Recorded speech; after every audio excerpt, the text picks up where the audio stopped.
Hi, welcome back to Burbex, Brin's Urban Exploration. I'm on a road trip. I was planning to go to Sanya, a tropical island in the south of China. However, the coronavirus has struck. I'll be making some more videos about that later. We just stopped at a gas station.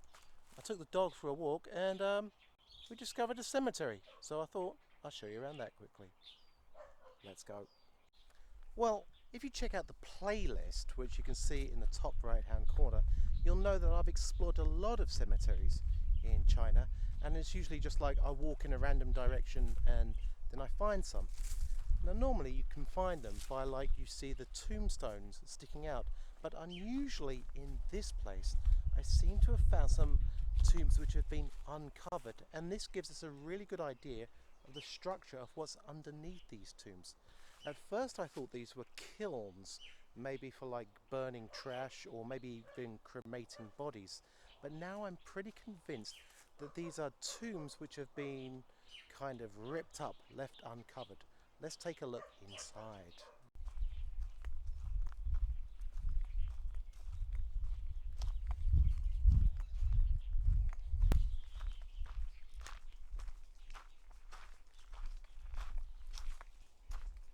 I don't know why I always seem to end up finding cemeteries all the time. Actually, Qinka found this one, I think.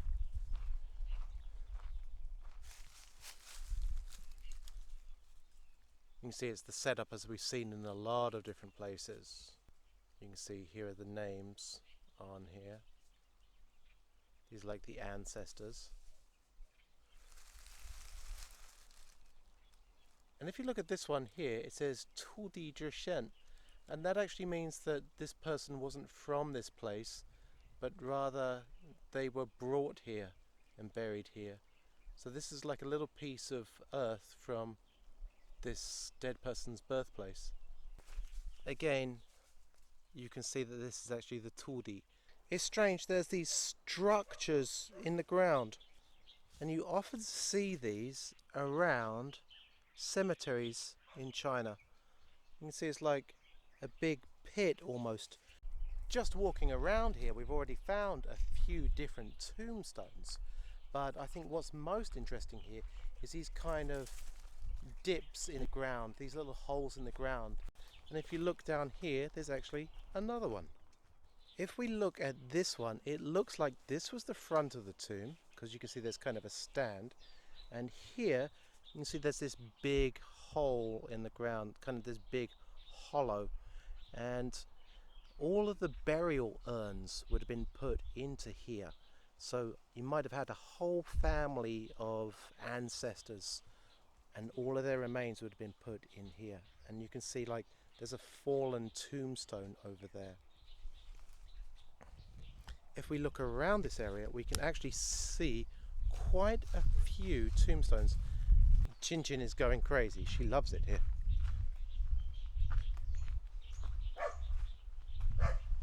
You can see that there's a very small tombstone here, and this is actually a marker.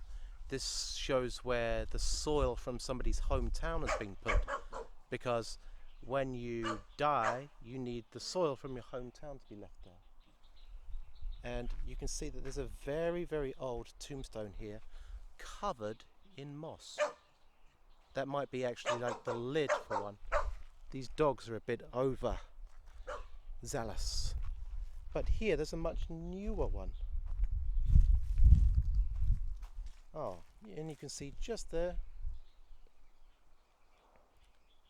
that represents like the bits of soil that have been brought back. Anyway, I have to get back on the road now. That was just a quick exploration to show you that if you walk even for like 5 minutes into a wooded area in China, you can usually find some tombs. If you like this video, be sure to hit like, and don't forget to subscribe to Burbex, Brin's Urban Exploration, for great new videos every week. Let's go.